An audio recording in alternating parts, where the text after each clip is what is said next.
Namaskar मित्रों, I welcome you all again to Summarized, my YouTube channel where we discuss various things. और आज बात करेंगे अर्नब गोस्वामी नाम का एक आदमी जो अपने आप को जर्नलिस्ट बताता है, उसके तमाम सारे अपराधों की और उसके बाद एक बड़े अपराध में गिरफ्तारी की और आज सुप्रीम कोर्ट से अंतरिम जमानत मिलने की, इंटरिम बेल, जिसको वो और उसके गुर्गे अपनी जीत बता रहे हैं।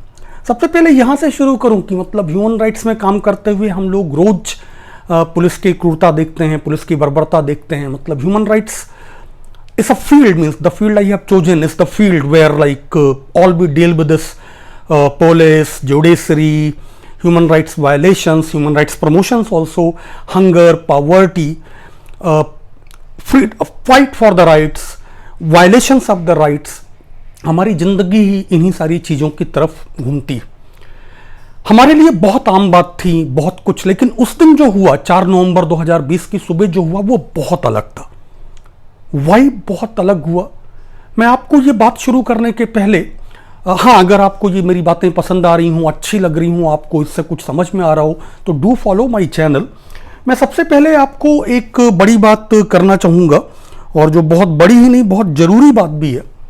टॉम बिंघम जो रूल ऑफ लॉ पे, केवल ज्यूरिस्प्रूडेंस पे नहीं, रूल ऑफ लॉ पे जो दुनिया में सबसे बड़े नामों में से एक हैं, टॉप ज्यूरिस्ट और इंटेलेक्चुअल एंड फिलोसोफर, उनका एक मैं कमेंट पढ़ता हूँ, उनकी एक बहुत बड़ी टिप्पणी पढ़ता हूँ।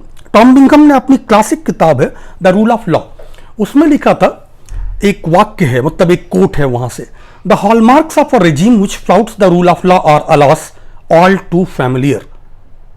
The midnight knock on the door, the sudden disappearance, the show trial, the subjection of prisoners to genetic experiment, the confession extracted by torture, the gulag and the concentration camp, the gas chamber, the practice of genocide or ethnic cleansing, the waging of aggressive war। Hindi में इसको बताऊं तो वो कहते हैं Tom Bingham कि ऐसे rule of law, विधि के शासन का उल्लंघन करने वाले राज्यों के कुछ बहुत बुनियादी चरित्र हैं। मतलब आप उनको बड़े आराम से पहचान सकते हैं। उनमें जो सबसे पहला उन्होंने बताया वो था midnight knock on the door, आधी रात में आपके दरवाजे पर दस्तक। इसके बाद बहुत सारे हैं कि आप गायब कर दिया जाना, सरकार और सत्ता आपको गायब कर दे, फर्जी ट्रायल, शो ट्रायल होना, जैसे भगत सिंह का किया था अंग्रेजों ने, या जैसे स्टालिन ने किया था Moscow trials, the subjection of prisoner, मतलब जैसे हिटलर ने किया था बंदियों पे, कैदियों पे जेनेटिक एक्सपेरिमेंट करना, टॉर्चर से उनसे बातें निकलवाना और तमाम कुछ। टॉम बिंघम की इस बात में लेकिन एक बहुत क्लासिक बात है, वो आज के 100 साल पहले लिख रहे हैं और इतनी शानदार बात लिख रहे हैं, पहचान रहे हैं। और 2020 के भारत में दुनिया की सबसे जो बड़ी डेमोक्रेसी कही जाती है, मैं इसको डिस्फंक्शनल डेमोक्रेसी कहता हूं, लेकिन वो दूसरी बात, मतलब अभी वो बाद में आते हैं उस पर। तो टॉम बिंघम जिस बात को रूल ऑफ लॉ का उल्लंघन करने वाले देशों का हॉलमार्क बताते हैं वो है midnight knock on the door. Police की, सुरक्षा एजेंसियों की आपके दरवाजे पे आधी रात की दस्तक। अर्नब गोस्वामी के साथ जो हुआ वो आधी रात की दस्तक नहीं थी, वो अल सुबह की दस्तक थी। The midnight knock at the door changed into early morning knock at the door in the largest democracy of the world so called। और इससे बहुत कुछ साबित हो जाता है। उसके बाद जो तमाशा हुआ, उसके बाद जो ड्रामा हुआ, वो ड्रामा अपने आप में बहुत कुछ कहता है। अर्नब का चीखना चिल्लाना, मैं रिपब्लिक का एडिटर हूं, ये है, उसमें तमाम सारी बातें हैं, जैसे ये कि अर्नब गोस्वामी इनकाउंटर स्पेशलिस्ट सचिन वाजे को फर्स्ट नेम से जानते हैं, सचिन तुम। अब भारत का जो अपने आप को एक टॉप जर्नलिस्ट कहने वाला आदमी है, वो किसी इनकाउंटर स्पेशलिस्ट को क्यों पहचानता है, ये बहुत सारे सवाल खड़े करता है, लेकिन उन सवालों पे बाद में आते हैं। अभी आप टॉम बिंघम की ये बात याद रखिए कि आधी रातों की दस्तकें जो होती थीं वो तानाशाहियों की पहचान होती थी, कानून के शासन जहाँ नहीं होते थे उन सरकारों की पहचान होती थी, और यहाँ पे ये अल सुबह की दस्तक। एक जर्नलिस्ट बताए जाने वाले आदमी को गिरफ्तार करने के लिए 40 मेंबर की, मतलब सदस्यीय टीम आई है, बाकायदा उसमें AK-47 से मतलब लैस लोग हैं, मतलब पूरा तमाशा, एक ऐसा तमाशा जो किसी भी डेमोक्रेसी में अस्वीकार्य है। A drama which is unacceptable in any democracy, forget the one which calls itself the largest democracy of the world. लेकिन इस गिरफ्तारी ने बहुत कुछ साफ किया, बहुत कुछ। और मैं आपको बहुत साफ बताऊं तो मैं इस गिरफ्तारी पे दुखी नहीं था, बिल्कुल भी दुखी नहीं था, बिल्कुल भी उदास नहीं था। इस गिरफ्तारी ने बहुत उम्मीद दी मेरे जैसे लोगों को जो मानवाधिकार के क्षेत्र में काम करते हैं। क्यों दी? क्योंकि एक आदमी है जिसके साथ पूरी सत्ता खड़ी है। हमें पता था कि बहुत सारे तर्क आएंगे और वो तर्क वही आएंगे जो अर्नब के खुद के खिलाफ के तर्क हैं। ये मिडनाइट और अर्ली मॉर्निंग दस्तक इस देश में पहली बार नहीं दी गई, बीते 6 साल में भी नहीं दी गई। 6 साल में उसका स्केल बहुत बढ़ गया है, वो दूसरी बात है, लेकिन ये सुबह की दस्तकें, आधी रात की दस्तकें इस देश में बहुत जमाने से चली आ रही, और सत्ता में कोई हो वो करता है। जो समझदार किस्म की सरकारें हैं जैसे कांग्रेस की रही हैं, वो बहुत छिपा के करती हैं, ऑपरेशन ग्रीन हंट वो भी करती हैं। जो मूर्खता भरी मतलब सरकारें होती हैं, जयललिता ने करुणानिधि के साथ ये 10-20 साल पहले किया था। आधी रात को एक पूर्व मुख्यमंत्री को उसके घर से उसके सोने के कपड़ों में पुलिस खींच के ले गई थी, खींचते हुए घसीटते हुए ले गई थी। और उस आदमी को तब भी एक खास बात थी कि वो आदमी भी तत्कालीन जो सत्ता थी, एनडीए तब भी शासन में था, उसका घटक था। अब इन दोनों बातों को आप देखिए, अटल बिहारी वाजपेयी ने बहुत फोन खड़काए थे करुणानिधि की रिहाई के लिए, और वो बहुत कुछ है। तो ये एक बहुत दिलचस्प बात कि ये जो 2 घटनाएं मैं बता रहा हूं, इतने सालों से अलग, इतने लंबे समय पे अलग, लेकिन ये 2 घटनाएं होती हैं और दोनों में 2 ऐसे लोग जो केंद्रीय सत्ता से सीधे जुड़े हुए हैं। अर्नब गोस्वामी और करुणानिधि की मैं कोई तुलना नहीं कर रहा हूं। एक नीच है, एक धूर्त है, एक अपराधी है। करुणानिधि राजनेता थे, अपराधी नहीं थे, बहुत शानदार व्यक्तित्व है उनका। तो मैं दोनों की तुलना नहीं कर रहा हूं, बस ये बता रहा हूं कि अर्नब गोस्वामी केंद्रीय सत्ता का पंटर है और उसके साथ फिर भी ये हो सकता है। तो ये जो मतलब बात है वो अपने आप में एक बहुत दिलचस्प बात। इसके पहले ऐसे सीधे टकराव नहीं होते थे। अच्छा, अर्नब गोस्वामी को गिरफ्तार किसी पत्रकारिता के मामले में नहीं किया गया, आत्महत्या को उकसाने के एक ऐसे मामले में किया गया, अन्वय नाइक, जिसमें मृतक ने बाकायदा सुसाइड नोट में नाम लिखा था अर्नब गोस्वामी का, जिन्होंने उससे काम करवाए थे, और पैसे नहीं दिए थे, बकाए पैसे वापस नहीं किए थे, जिसकी वजह से वो बहुत तनाव में था। जांच हुई, तब भाजपा शिवसेना गठबंधन सरकार थी, पहले पुलिस ने हीला हवाली की, अंततः जब उन्होंने एफआईआर दर्ज की उसके बाद मुकदमा मतलब क्लोजर रिपोर्ट लगा दी, कि क्लोजर रिपोर्ट भी समरी ए लगाई। समरी ए, बी और सी अगर बहुत छोटी भाषा में समझाऊं तो समरी ए ये होती है कि अपराध हुआ है लेकिन कोई सबूत नहीं मिला, हमको कोई एविडेंस ही नहीं मिला कि हम इसको प्रोसिक्यूट कर सकें, तो फिर आपको रुक जाना पड़ता है। इस समरी ए को कभी भी वापस खोला जा सकता है अगर आपको बाद में सबूत मिल जाए। समरी बी ये होती है कि अपराध हुआ ही नहीं, फिर आप उसको मतलब क्या खोलना क्या नहीं खोलना। तो समरी ए का मामला था जिसको पुलिस ने बाकायदा खोल लिया। तो लेकिन 2 साल बाद खोला। नवंबर 2018 में उनकी मौत के बाद, नवंबर 2018 में क्लोजर रिपोर्ट लगाने के बाद,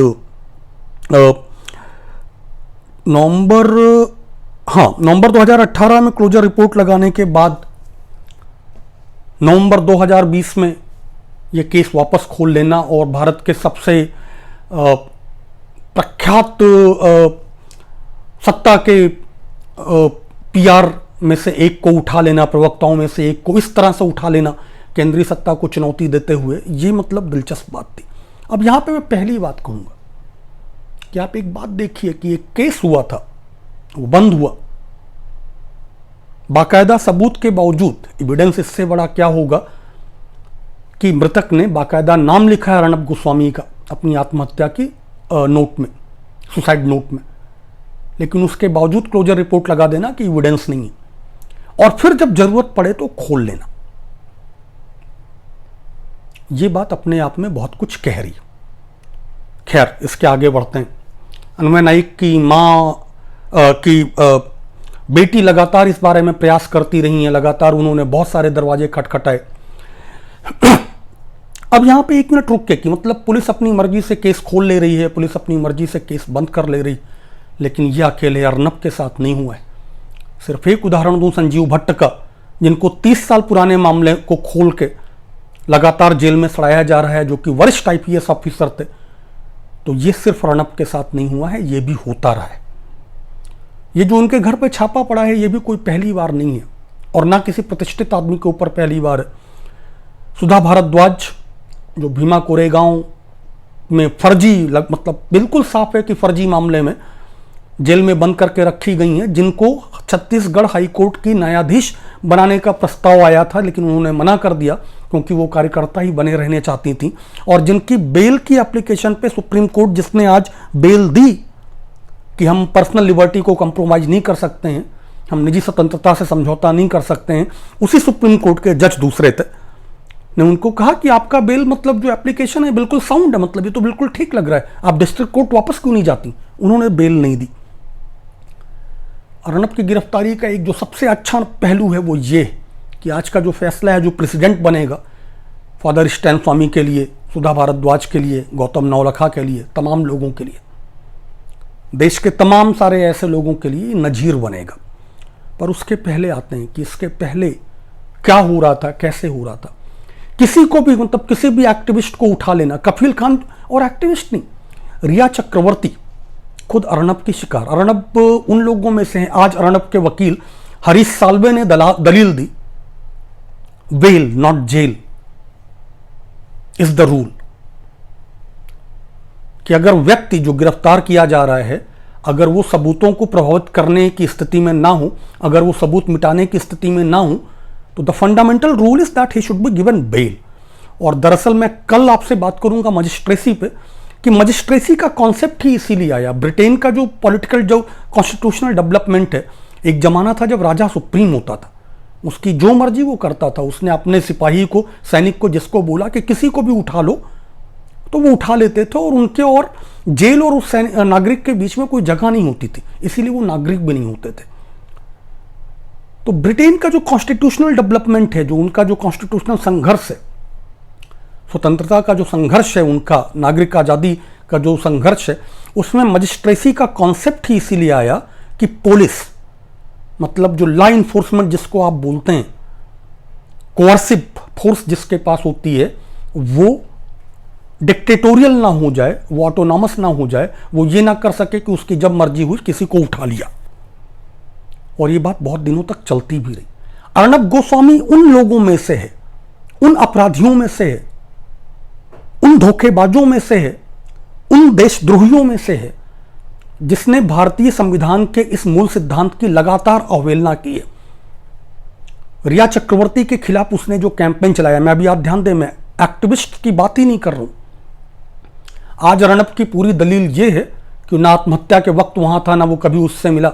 आत्महत्या के वक्त रिया भी नहीं थी, बहुत दूर थी, चली आई थी, और परेशान होकर, तबाह होकर चली आई थी। उसको आत्महत्या से मौत के आरोप में गिरफ्तार भी नहीं किया गया। फाइनली उसको ड्रग्स के मामले में गिरफ्तार किया गया। और ये कंगारू कोर्ट कौन चलाता है?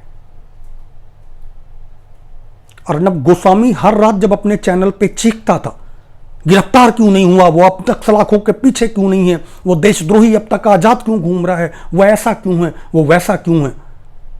कोई भी व्यक्ति जो असहमत हो, बस केंद्रीय सत्ता से, भाजपा से, मोदी सरकार से, उसके लिए रोज गिरफ्तारी की मांग करता था यही अर्नब। और दिक्कत यह है कि अगर आप रोज किसी की गिरफ्तारी की, कफील खान, डॉक्टर कफील खान, जो अगेन रिया की तरह कभी एक्टिविस्ट नहीं रहे, वो कभी कार्यकर्ता नहीं रहे, डॉक्टर था, अपनी जिंदगी जी रहा था, मध्यवर्गीय आदमी था, उच्च मध्यवर्गीय सपने बिल्कुल होंगे आगे बढ़ने के। एक हादसा हुआ जो उस अस्पताल में रोज होता था, हर साल होता था, मदद करने दौड़ा, और उसका तमाशा बना दिया सरकार ने, ठीक वैसे जैसे महाराष्ट्र सरकार ने अर्नब गोस्वामी का बनाया। उस आदमी को गिरफ्तार करके एनएसए लगा दिया, और करीब 8 महीने 9 महीने बाद इलाहाबाद हाईकोर्ट ने उस एनएसए को खारिज किया। एनएसए को झूठ बताया, किसी पे कोई कार्रवाई नहीं हुई, और अर्नब गोस्वामी को गिरफ्तार करने वाले किसी अधिकारी पे भी कोई कार्रवाई होने नहीं जा रही। तो मुझे लगता है कि ये एक बहुत जरूरी बात है और इससे अर्नब जैसे लोगों को बहुत कुछ सीखना चाहिए कि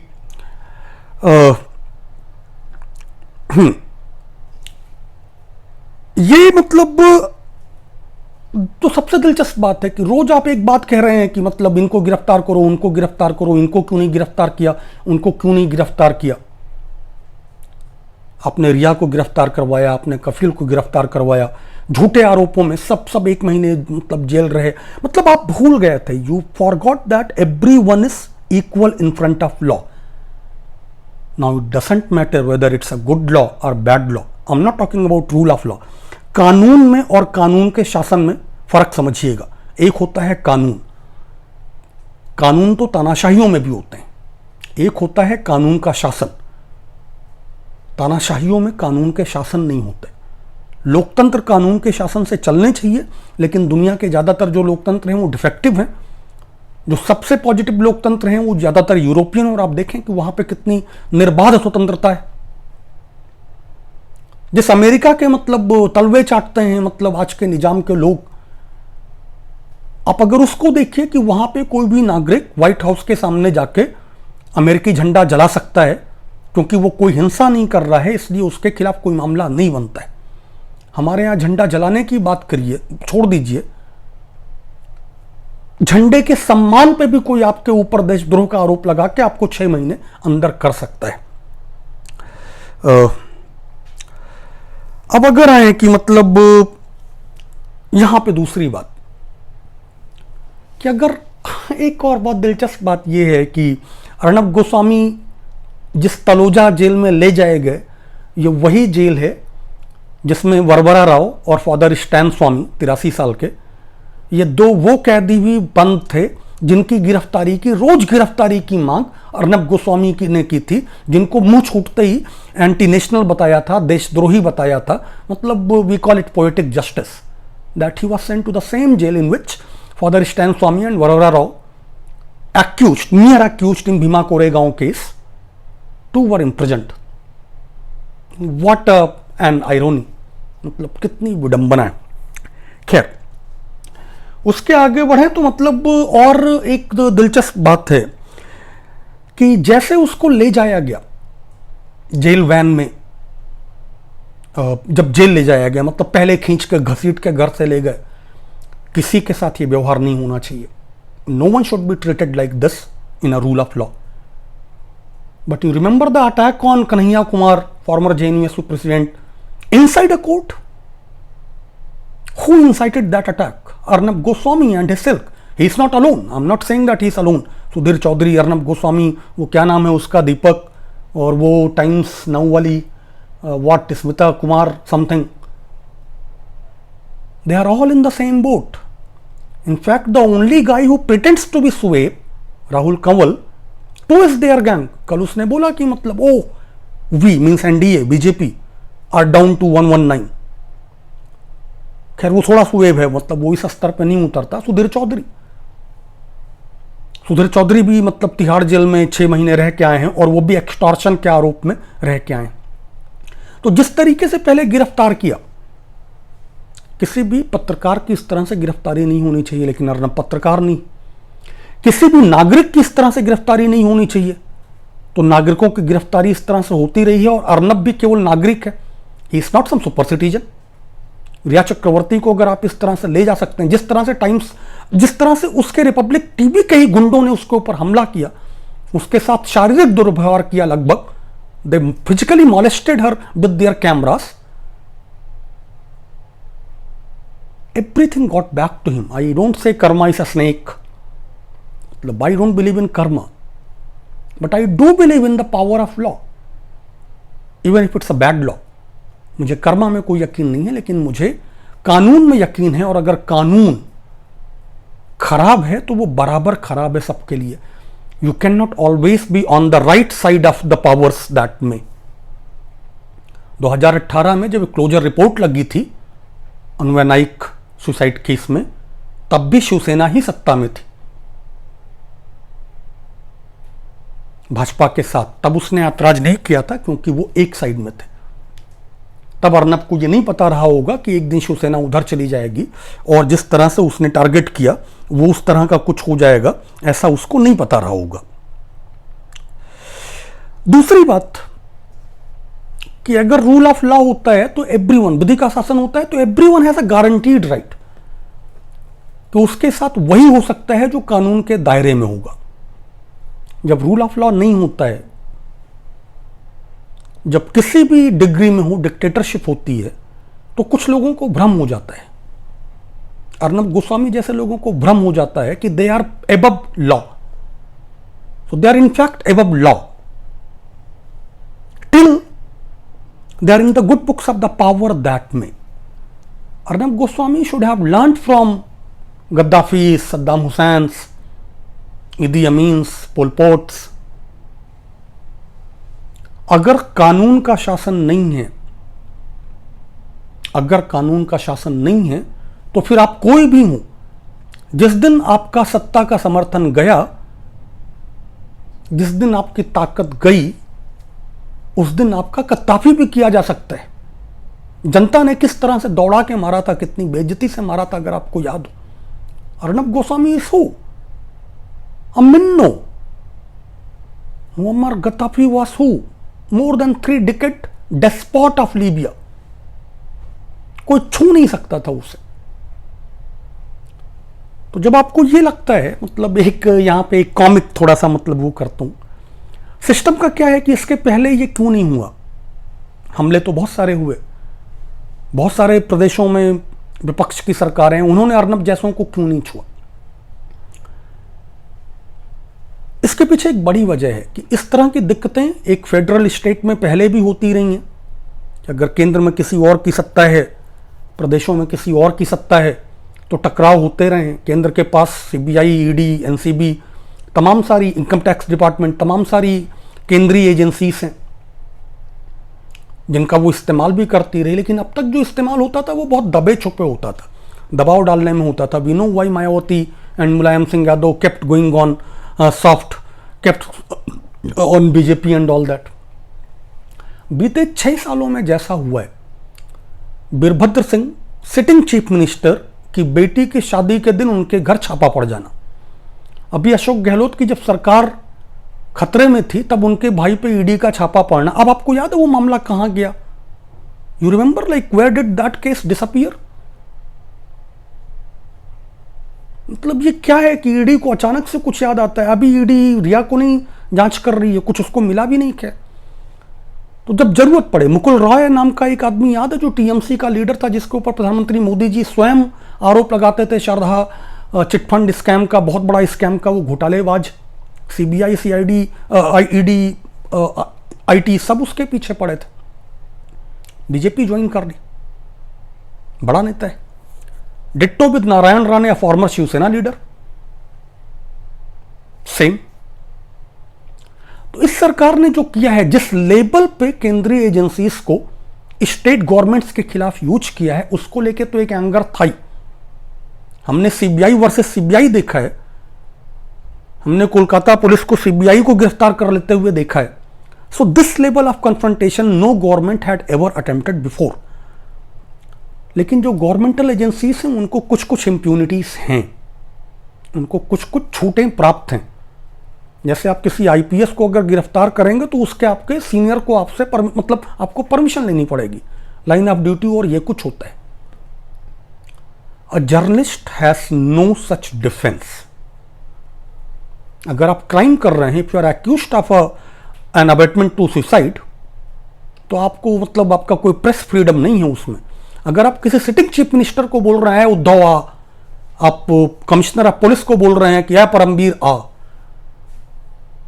आई am wondering why Mumbai police did not charge him to incite a rebellion. अगर आप मुंबई पुलिस के मुखिया को और उस प्रदेश के मुखिया को मतलब इस तरह से बोल रहे हैं कि कोई कांस्टेबल क्या इज्जत करेगा अपने उस पुलिस कमिश्नर की, अपने उस चीफ मिनिस्टर की? कानून का शासन, कानून व्यवस्था कैसे रहेगी? रूल ऑफ लॉ तो भूल ही जाइए। So I am wondering why they did not book him for all that. I think they wanted not to, they wanted to teach him a lesson, and this is again a problem with non rule of law societies. कि अगर आप सत्ता के punter बनकर इतना आगे बढ़ जाएंगे, शिव प्रकाश शुक्ला एक आदमी था, बहुत बड़ा माफिया हमारे गोरखपुर का, पूर्वांचल का, बहुत तेजी से बढ़ा, मतलब वो भी बहुत ठीक ठाक घर से आया था अर्नब गोस्वामी की तरह। अर्नब गोस्वामी के पिताजी तो खैर आर्मी ऑफिसर वगैरह थे, उसके पिताजी आर्मी ऑफिसर नहीं थे, टीचर थे, अध्यापक थे, सम्माननीय थे। उसके साथ भी एक अपराध हुआ, इसके साथ कोई अपराध नहीं हुआ, वो मजबूरी में अपराध में आया, इसने अपराध चुना। खैर वो अपराध की दुनिया में आगे बढ़ता रहा, उसके ऊपर भी सिस्टम का हाथ था, कुछ भी कर रहा था, मतलब लखनऊ में किसी ठेकेदार को वो दौड़ा के मार दे रहा है टाइप्स। फिर वो एक दिन उसने, कहते हैं कि सीएम की सुपारी ले ली। He forgot that CM is the system, he forgot that CM is the system. Arnab Goswami forgot that in a state CM is the system, in a country like India. अगर और कोई देश होता, Trump is not the system. Joe Biden बोल रहा है कि मतलब हमको बाहर निकालना आता है, जॉर्ज बुश बोल रहे हैं, लेकिन India is not even that kind of a democracy. US is no exemplary democracy, ठीक है, लेकिन भारत तो उतना भी नहीं। तो मैंने लिखा था कहीं, मतलब शायद फेसबुक पे या सोशल मीडिया पे, कि छोटे मोटे लोगों की, मतलब कोई जो इनडिफेंसिबल लोग हैं, सुधा भारद्वाज को तो कांग्रेस ने भी नहीं पसंद किया। ऐसे जो हम लोग जैसे मानवाधिकार कार्यकर्ता होते हैं, हम तो कांग्रेस की भी सरकार में, मैं खुद मनमोहन सिंह को काला झंडा दिखा के जेल गया हूं, और भी बहुत बार जेल गया हूं। तो ऐसे लोगों पे सिस्टम ना बोले, लेकिन दिस डिसफंक्शनल सिस्टम, अगर आप सीएम को रोज टारगेट कर रहे हैं और पुलिस को आप रोज टारगेट कर रहे हैं, तो ये होगा, और ये आपके साथ हुआ। जैसे हुआ, मतलब जेल वैन में वैसे आतंकवादियों को नहीं ले जाया जाता जैसे इसको ले गए। और इसके बाद में कल जब उठाया Ghanshyam Singh, assistant vice president Republic network, उसको मतलब चेहरे पे काला कपड़ा टांग के ले जाके। So basically what they are doing is like they are teaching you that if you are like have some delusion, if you are hallucinating that you have some grand power, don't. It was very like, and then the best thing was that they came prepared. System बदमाश भी बहुत है, उस पे आता हूँ। They came prepared. Their paperwork was impeccable. वो जो पेपर वर्क करके आए थे, वो आपको आपकी औकात बताना चाहते थे, और उन्होंने बता दी कि जुडिशियल जो मजिस्ट्रेट है सेशन कोर्ट में, वो आपको पुलिस कस्टडी उसने चाहे नहीं दी आपकी, लेकिन वो आपको जुडिशियल कस्टडी में भेजने पे मजबूर हुआ, जुडिशियल रिमांड में उसने भेजा। फिर जब उन्होंने आपके पास मोबाइल पकड़ा, क्योंकि अभी भी आपको समझ में नहीं आ रहा था कि आपके साथ हुआ क्या है, what has hit you, you were thinking that your masters in the regime will save you, तब उन्होंने आपको पकड़ के एक ऐसी, मतलब वो जेल वैन में, अपराधियों को भी वैसे नहीं ले जाते हैं, आतंकवादियों को भी वैसे नहीं ले जाते हैं, दिस इज ट्रू। बट जब आप ये कह रहे थे तो मुझे कन्हैया कुमार याद आ रहा था, कोर्ट में हमले के बाद जिसको पुलिस की वर्दी पहना के पुलिस को बचाना पड़ा था। जो जिस काबिल है, जो देश के साथ खड़ा है, उसको पुलिस की वर्दी पहनाई गई, हेलमेट पहनाया गया। जो अपराधी है उसको कैसे मतलब काला कपड़ा पहनाया गया। मुझे कोई दिक्कत नहीं है, क्यों? क्योंकि आपको दिक्कत नहीं है, मुझे दिक्कत होती है आपके लिए अगर आपको दिक्कत होती, लेकिन अगर आप कंगारू कोर्ट चलाएंगे तो ये ठीक नहीं है, और ये जो मतलब बात है वो एक्सेप्टेबल नहीं। खैर अगली बात पे आऊं, और अभी आखिरी बात पे आऊं कि मतलब, और मैंने जो डर देखा आपके चेहरे पे, भयानक डर, ये मुझे मार देंगे, मुझे मार देंगे, that gave me a very pervert kind of से कंसोलेशन, मतलब क्योंकि इट वाज़न्ट अ प्लेजर। आपने जितने लोगों का हांका किया है, बेट कन्हैया, उमर खालिद, सुधा भारद्वाज, स्टैन स्वामी, बरबरा राव, कफील खान, शर्जील इमाम, name them, not one of them was shivering, not one of them was peeing in their pants. Forget them. Riya Chakravarti, I remember her stoic face, her defiance, and her waving at media while being taken to the jail. वो media को wave कर रही थी, आप चिल्ला रहे थे कि मुझे मार देंगे, मुझे बचा लो, सुप्रीम कोर्ट को बता दो। Arnab, you had earned it, and good that you earned it, because when you earned this, then the country realized, your own supporters realized that rule of the law is equal for everyone when they are powerless, and you are powerless in Mumbai. If it was rule of law, तो शिव प्रकाश शुक्ला भी encounter में नहीं मारा जाता, उसके ऊपर सजा होती, फांसी होती। मैं फांसी का विरोधी हूं, लेकिन अगर उसने जिस तरह की हत्याएं की थी, रेरेस्ट ऑफ रेयर माना जाता, फांसी होती, लेकिन कानूनन होती। आपने अगर कानून के दायरे में रह के काम किया होता, अगर आपने कानून के दायरे में आप नहीं थे, लेकिन फिर भी आपके ऊपर तो बहुत सारे मुकदमे चलवाने पहले ही थे, मतलब सांप्रदायिक वैमनस्य के, कम्युनिटीज में हिंसा भड़काने के बहुत सारे, लेकिन अगर नहीं हुआ, फिर भी if you had pressed for rule of law in India, if you had pressed for police reforms, आपके इन अपराधों के बावजूद पुलिस आती, आपको आराम से ले जाती, मजिस्ट्रेट के वारंट के साथ ले जाती। They could not have touched you without a warrant. People like you inflicted this upon the country, and I'm not sad or anything that you are facing this. You earned this, you deserve this. I hope you learn your lessons. उम्मीद करता हूं आप अपने lesson सीखेंगे tonight if you get out actually, क्योंकि मैं जानता हूं कि ये मतलब जो देश है वो अगर कफील खान की तरह या आप ही के बंदे समीर ठक्कर की तरह, वो भी मतलब जो बहुत लिखता था, उसकी तरह अगर आपको ये दोबारा ना पकड़ लें किसी और मामले में और फिर सुप्रीम कोर्ट आपको 3 दिन के बाद छोड़े, तो याद रखिएगा कि अगर ड्यू प्रोसेस नहीं होगी तो किसी के लिए नहीं होगी। आज जब हरीश साल्वे एडवोकेट कर रहे थे पर्सनल लिबर्टी, जब वो बार बार बोल रहे थे, या द सिस्टम इज श्रूड, मतलब आपको तुरंत सुनवाई मिल जाती है, हजारों जो आपके शिकार हैं उनको नहीं मिलती है, and the system is very shrewd. उन्होंने सुप्रीम कोर्ट के इस समय के सबसे ईमानदार, अपराइट, एकदम किताब से चलने वाले जजों जस्टिस चंद्रचूड़ की बेंच में यह मामला भेजा, जान के कि वो बदले की भावना से कार्रवाई नहीं करेंगे, वो पर्सनल लिबर्टी का सम्मान करेंगे, और उन्होंने किया। अफसोस कि एक आध दिन और सुनवाई कर लेते, but I hope you must have learned your lessons. Personal liberty is paramount in a rule of law country under our constitution, and bail, not jail,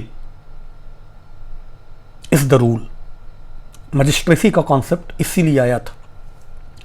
अगर आप नहीं समझेंगे तो Oscar Wilde, George Orwell, sorry मैं आजकल क्या हो रहा है, मुझे जॉर्ज ऑरवेल की एक बात बहुत अच्छी याद आती है, बार बार याद आती है। Either we all live in a decent society, decent world, और nobody does. Either we all live in a decent world or nobody does. या तो हम सब एक सम्मानजनक बेहतर दुनिया में रहते हैं या कोई नहीं रहता। अगर देश की पुलिस करुणानिधि पूर्व मुख्यमंत्री को घसीट सकती है तो तुम हो ही क्या अर्नब, 2 कौड़ी के पंटर, तुम्हें तुम्हारी औकात बता दी है सत्ता ने। अब अगर अपनी इज्जत बचानी है, if you want to restore the dignity you never had, fight for police reforms, fight for judicial reforms. I will be with you, we will be with you. Thank you. और तो दोस्तों इसी के साथ मतलब आज की बात खत्म करता हूं, और उम्मीद करता हूं कि आप अगर बाकी इस तरह के मेरी बातें सुनना चाहें, इस तरह के विमर्श में आना चाहें, तो जरूर फॉलो करें मेरे चैनल समराइज्ड को। फिर मिलते हैं, और कल बात करूंगा मजिस्ट्रेसी पे ही, क्योंकि वो एक बहुत बड़ा मुद्दा है और मुझे लगता है कि उस बात होनी चाहिए। Bye bye, see you all, good night.